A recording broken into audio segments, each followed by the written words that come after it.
start with you, William. I mean, you're looking at the whole ecosystem of, you're kind of helping develop the ecosystem of fintech. And I wondered to what extent you see fintech driving a new model for a new way of thinking about identity. Yeah, no, thanks for having us. I think identity is definitely shifting right now. I think especially over the past couple of weeks. I think traditionally how we thought about just the last couple of weeks. Well, I mean, I think with the recent hacks of one of the credit bureaus, I think a lot of what we traditionally assumed was private is no longer private. I think the original way we thought about identity in the space is no longer the case. And I think financial technology, we have a problem that is somewhat unique where we have to balance appropriate levels of security and then also really great onboarding UI. Right? If we think about traditional financial services, they really only focus on security, and onboarding UI wasn't exactly top of mind. And so I think we have an interesting challenge now in financial technology where we actually have to understand who this consumer is and actually make them go through it in a very easy-to-use process. And I think there's always a lot of chat about, once we validate an identity, how do we transmit it to third parties? But I think the true problem, which we're really only starting to understand, is actually how do we initially verify that identity, right? This was traditionally used as something like a social security number or answering some security questions about where you lived or something like that, and that can no longer be the case. And so information technology has made it harder rather than easier in the first wave in some way. I think it has, but I think there's a lot of pretty incredible innovation in the space now. We're actually going to try to understand that trust problem, and I think financial technology is leading the way, but we're still in the early days. I would say it's actually not. Turn this on. It's actually not information technology that's the problem. It's actually centralization of data. That's the problem. And one of the sort of the ways that we think about the world, if we think about blockchain as an example, as a root of trust, which is how a lot of people sort of look at the public versions of Ethereum or Bitcoin, because of the nature of those technologies. You can ascribe a lot of qualities to those technologies, like transparency, verifiability, accountability, immutability, serialization of transactions that can't be modified. And those qualities actually have a lot of value in how we think about identities. And if we think about this question of once you've got someone onboarded, how do you actually keep, in a KYC type of scenario, how do you keep the veracity of your KYC live, right? How do you actually keep that quality up to the day that you did it, right? And one of the value propositions that if we think about sort of turning identity on its head and saying, let's create this public root of trust for identity, let's allow a consumer to actually own their data, and then let's also allow consumers to make publicly available data about their transactional history, which could be economic transactions. It could be the friends that they associate with or recommendations, similar to like what you see on LinkedIn today, for example. And just as an aside, LinkedIn is not an attested data source, right? LinkedIn is a self-attested data source, right? There's no veracity in LinkedIn that says, I work for Microsoft today.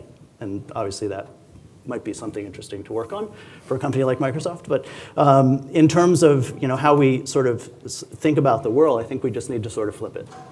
And that will actually, while it's not easy to do, it actually puts us in a place where we can start to ascribe some of these new qualities. We'll come back and talk about that in a second. So, William, as you look at the industry, the finance industry, what do you see as the big challenges around identity?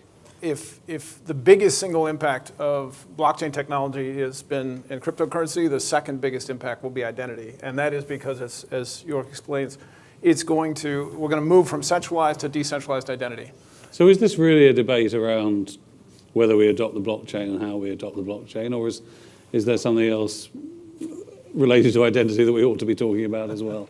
So the way I described identity, just to answer that quickly, is we want a public root of trust for identification key. Today, the best example of that is blockchain. William, what do you think? I actually kind of disagree with the speakers here. I think blockchain is great and all. However, I think right now, especially in identity, it's solving for a problem that doesn't exist yet. Like the biggest problem in the identity space right now is not how to transmit trust, which I think is what the blockchain does very effectively, it's actually verifying the trust initially, right? Blockchain is great. It's once you have an established identity, how do we actually move that across the ecosystem? But I think what blockchain unfortunately misses is how do we actually do the initial verification, right? Well, you do the initial verification the same way you do it today, right? You can use the same processes. But I guess what we're saying is my that argument is the existing processes right now aren't effective, right? So And I think we so need to let focus Drummond on come that. in on Yeah, that. sorry. So actually what I want to address is how the system is going to shift, because as York said, what blockchain can solve is that global root of trust. And that global root of trust starts to now be the address not of your email account or of your cell phone, but of a private key. Everything in blockchain technology depends on public-private key cryptography. And what's going to happen now with identity, it's being called self-sovereign identity, is your identity is going to be associated not with one private key, but a whole set of private keys. And you will prove your identity strongly with the control of that private key. Now, with those private keys, the way you'll address what William's issue is, how do you establish identity and then propagate it, is with a new form of digital credential called a verifiable claim. Okay, so let me just get William to really spell out what are the defects in the current system. Yeah, I guess I can address that in a second. I think the defects of the current system, right, is we don't have enough verifiable identity that is easily accessible. I think one of the things that we've been trying to work with the system is you actually do have an immense amount of data in your existing financial profile, right? You have all the transactions that you've spent over the past years. You have the bank actually goes through somewhat laborious but actually very good KYC processes to actually understand who that. But they're very expensive and exactly right. And so I think how do we take that identity that the existing financial institution has gone through, and how do we take that data and use that to actually authenticate into this proliferation of third-party applications? It's something that we do, and I think it's a really good way to solve the problem. However, I think. But that's still hackable and all those other things. And I think there are definitely flaws to that system, but I think if we look at blockchains, like how many people in the room actually have a GPG private key?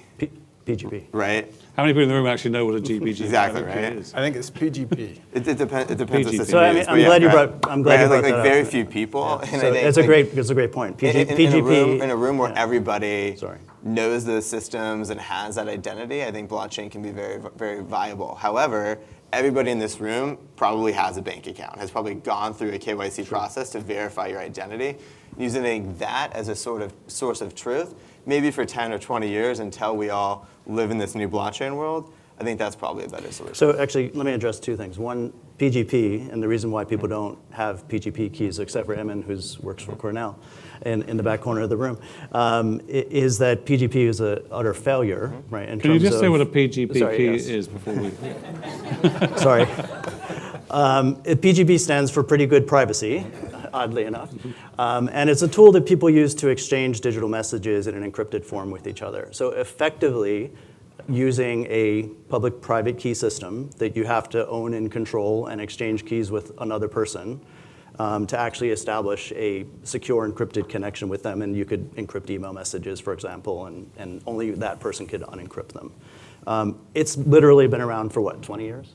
25, it's 25th anniversary. So it's an utter failure. Why? Because there's no public root of those keys, right? And that's actually fundamentally what blockchain brings to the picture, is it takes BGP and gives it a global index and a place where you can actually find those keys associated with Drummond or William, that then I can actually start establishing communications in a sort of a more scalable way. So, And also- you think the problem with PGP was the fact that there was no source of identity originally, right? Or there's no index. It wasn't usable. It wasn't from a UI perspective. It wasn't because only a very small amount of early adopters actually care about that. Exactly. The only way to exchange PGP keys was to go sit down in a key exchange party and actually have people copy down keys to each other, right?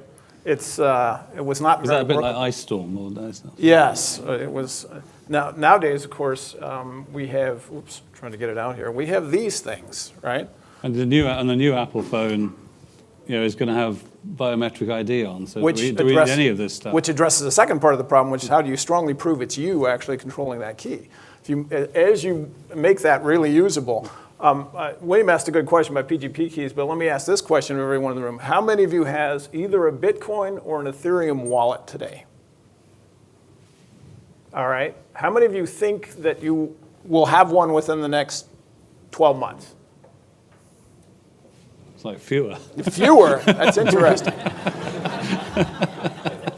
So, I mean, fundamentally, that's what you need to exchange cryptocurrencies, whether it's Bitcoin or Ethereum or any of the rest of them. In other words, public-private key wallets are coming to a phone near you very soon, and that's what you need to actually start to control those keys. Isn't identity is only scalable if it's entirely ubiquitous, right? And I 100% agree with you guys that, like, in a perfect world, if we're building a country from scratch, we should probably do it in this fashion. But in order to solve the identity problem over the next 1 to 5 years, we need to use something that's entirely ubiquitous. And I don't understand exactly how we solve that problem. So actually, I think the point you brought up about using banking history as a verifiable source of data where the banks that you get that data from are an attestation to that proof is valuable, right? And if we think about how that collaborates with a root of trust with an identity key, right? That attested history of financial transactions becomes a transactional history you can associate with a public key, right? And I think you heard Adina from NASDAQ talk about how aggressively they are being with blockchain. I think blockchain's here to stay, whether we like it or not. And blockchain requires a key, right?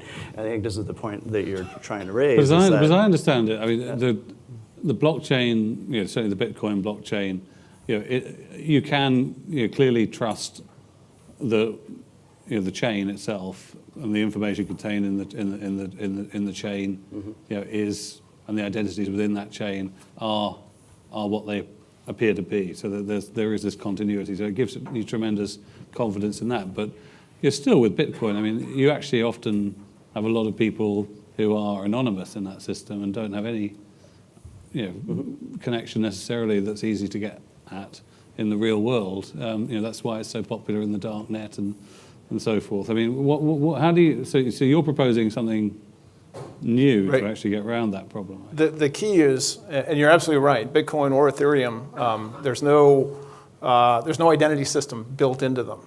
The only thing you want to rely on is the proof of a public key, that it's actually an address on the blockchain for that public key.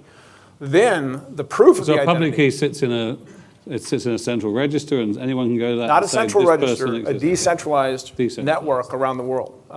It could be Bitcoin, it could be Ethereum. Neither of them are actually designed to solve that problem.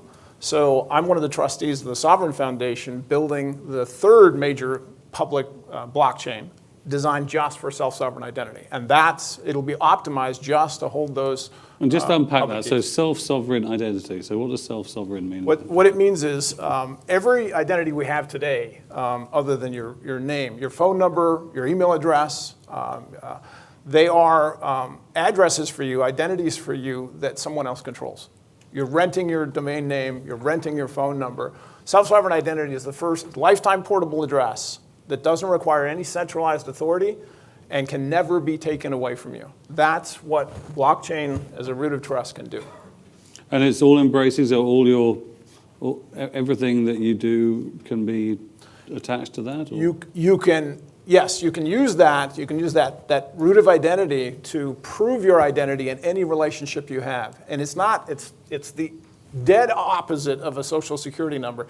You have as many of these as you need. And it's better than what India is doing with its unique ID? Or? India went the other direction. The Adars system is centralized over 1 billion identities in a single database, including your biometric.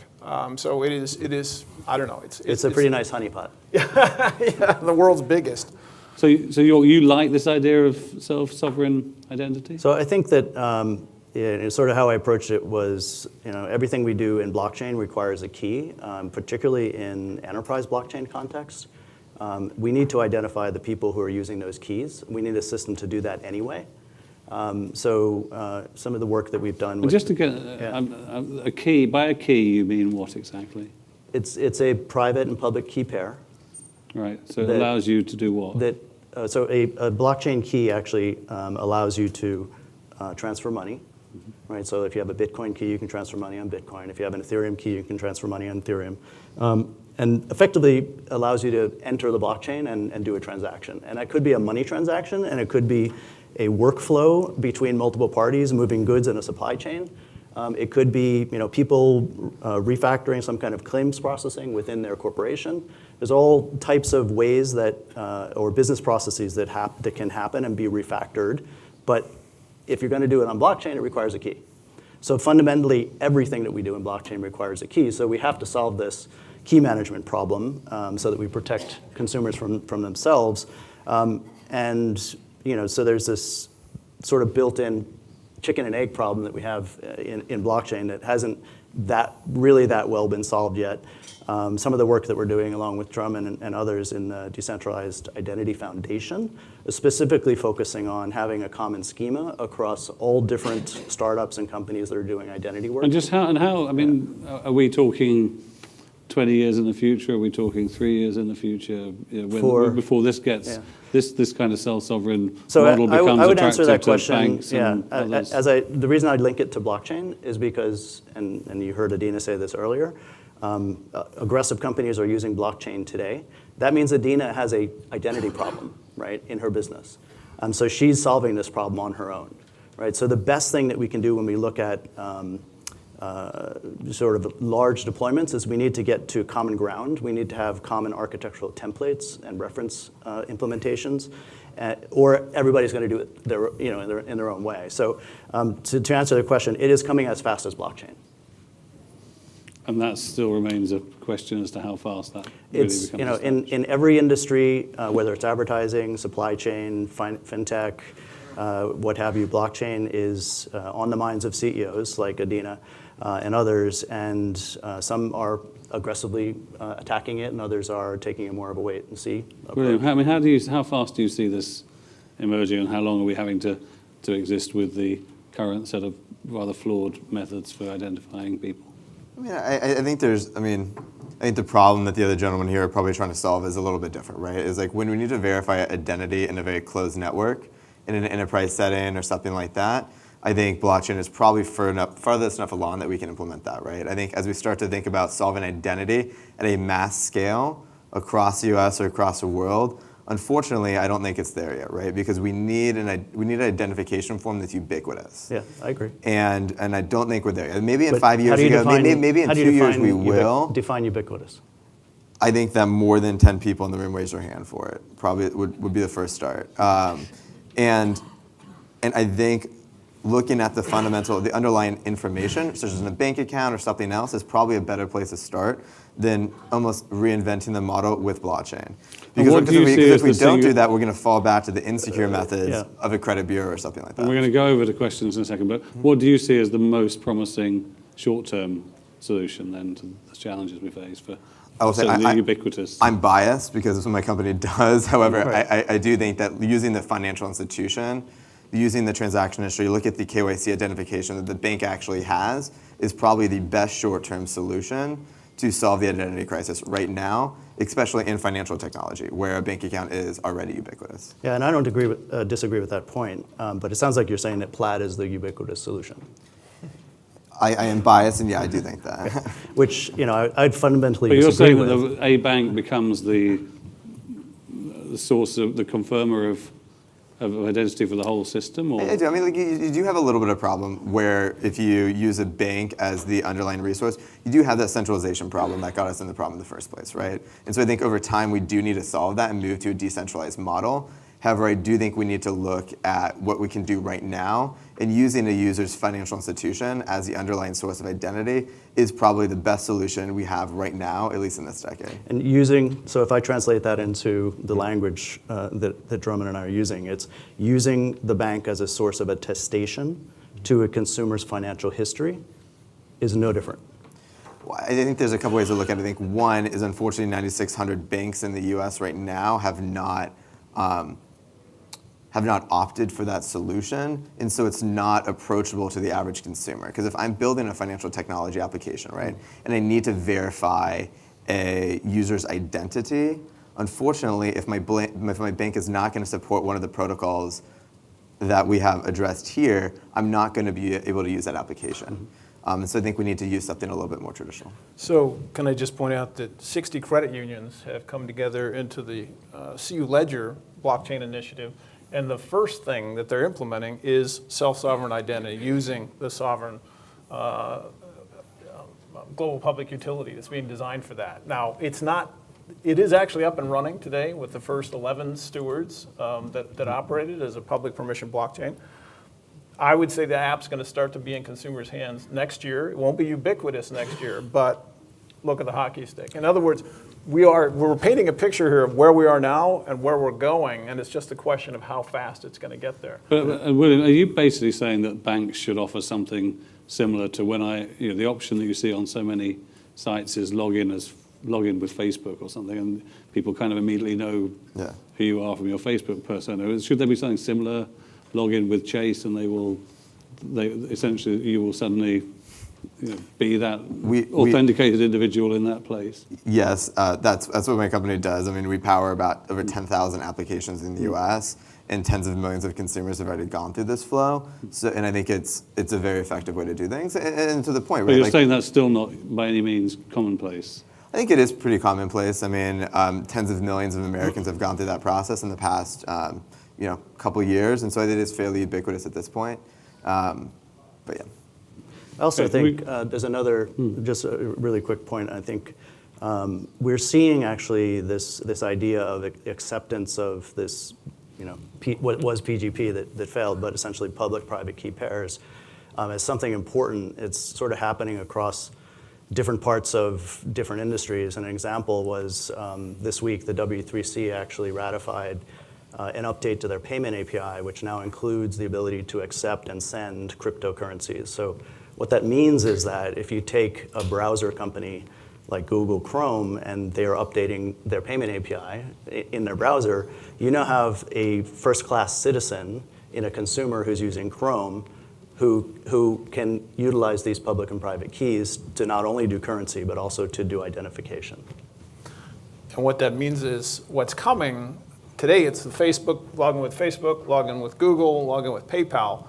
What's coming is log in with a blockchain or a blockchain-based identity.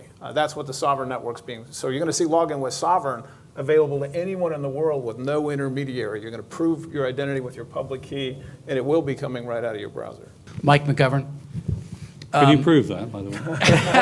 Good question. It says it on this card here. So. Can anyone else attest to that? A couple of people.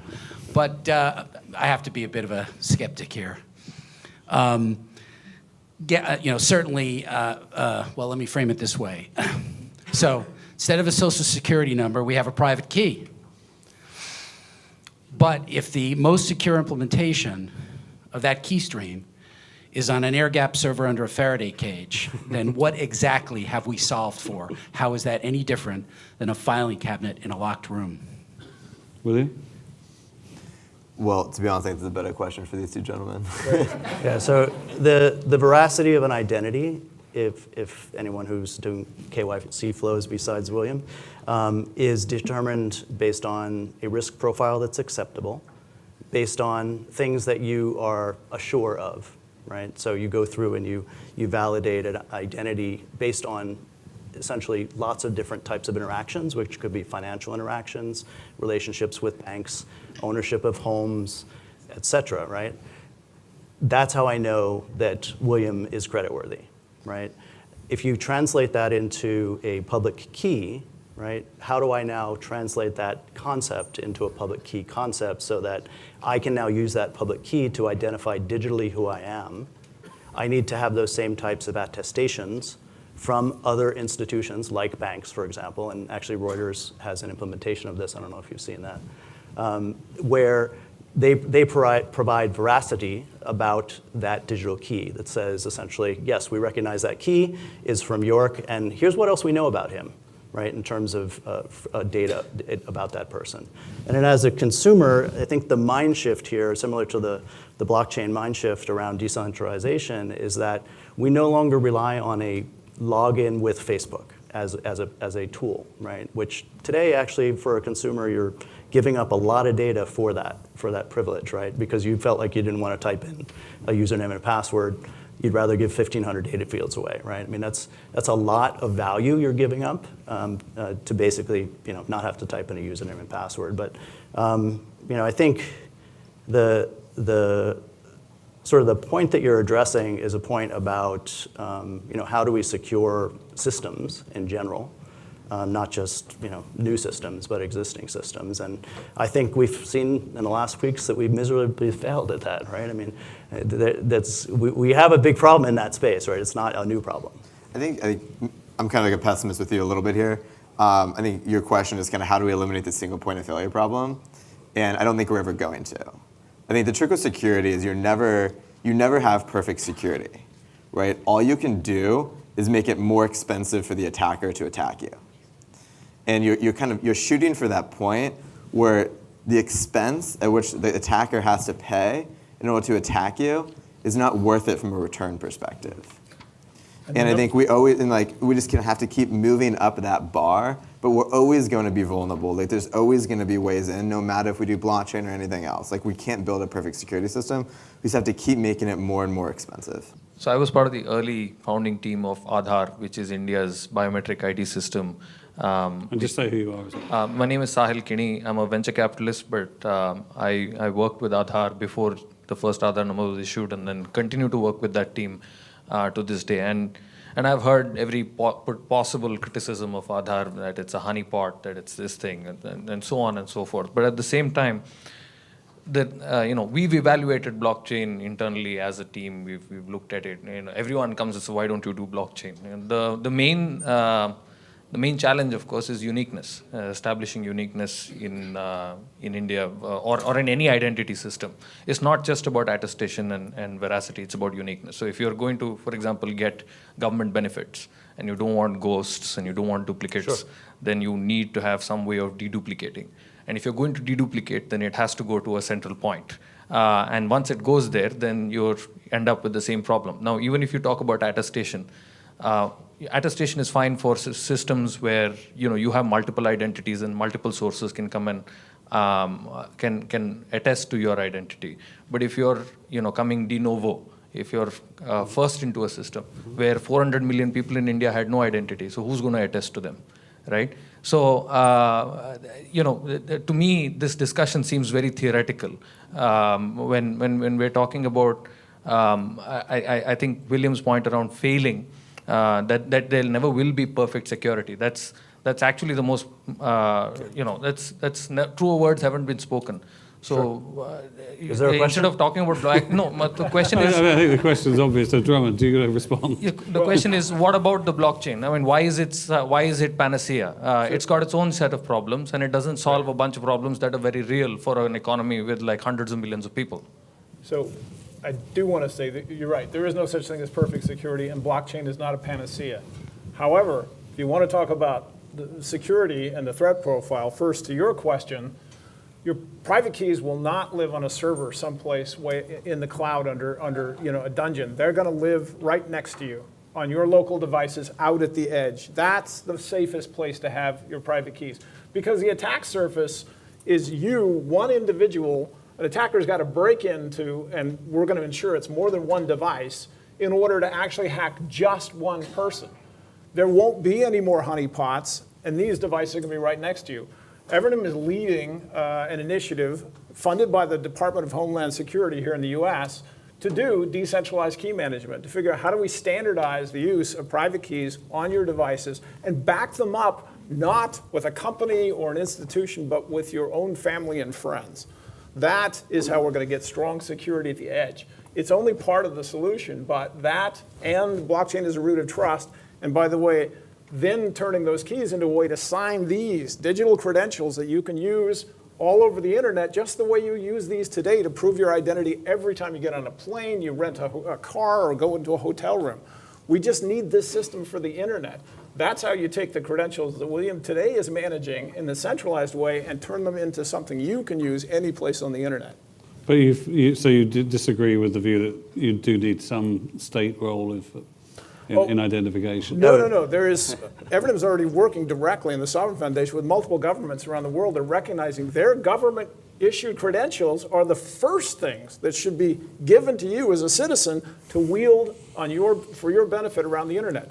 Austria is looking at an initiative to take their government-issued ID card and give it to you as a digital credential that you can use wherever you need. By the way, Adar is a phenomenal success from the perspective of digitization of a society, right? And that, obviously in India, it's very easy to do things on a large scale, right? So the numbers are very big, right? And that is how I would look at that case study. I think there are other ways that the implementation could have potentially been done, but sure, that's always going to happen in every technology wave that we see, right? You made a decision at a point in time to create the architecture for Adar, and you scaled it out, right? Okay, so we're almost out of time, so I just want to ask each of you, wrapping up, as you think practically over the next year or two, what's the manifestation of this debate going to be in terms of what we as consumers or people working in finance are going to be considering that's new? William? I mean, I think we need to look at the problem. Like, we have a problem right now, and I think we need to solve that problem for the next 5 years, right? And I think the best way to do that is by using, something like Plaid or some other companies that actually use the existing financial data. And we should also invest in blockchain. And so, in 5, 10, 15, 20 years, as it becomes more ubiquitous, we can use it to solve problems. But I think we need to make sure we have a pragmatic focus on solving identity right now, and we also research and develop for the future as well. You're pragmatic? So I totally agree with being pragmatic and leveraging existing data sources and systems for identity. But I do think, within the next year to maybe shorter, every browser on your desktop will have this ability. And that you'll see that sort of as a game changer, similar to how... The ability to... Well, just the ability to have a key that you can actually use, right? Today, to get onto using a PGP key, right, is hard, or using a key to get onto the blockchain is relatively hard. But now that we introduce it into browsers that are common utilities of consumers around the world, this is a very similar game changer as having TCP/IP on the desktop with a browser in 1995. Right? That is a game changer that puts this capability in front of every citizen in the world. Last word to you, Drummond. 20 years ago, an email address was something brand new. And then 2 or 3 years later, suddenly everyone had one. That's what's going to be happening with your public keys, and it's going to happen primarily on your mobile device. I think all of us in this room will have crypto wallets in the next 2 years, and that's how you'll start to prove your identity, and that will change the way identity management is happening in financial services completely. Great. Well, some really strong predictions and lots of insights, and still a bit of, in my head, a bit of confusion, but nonetheless, I think really interesting conversation.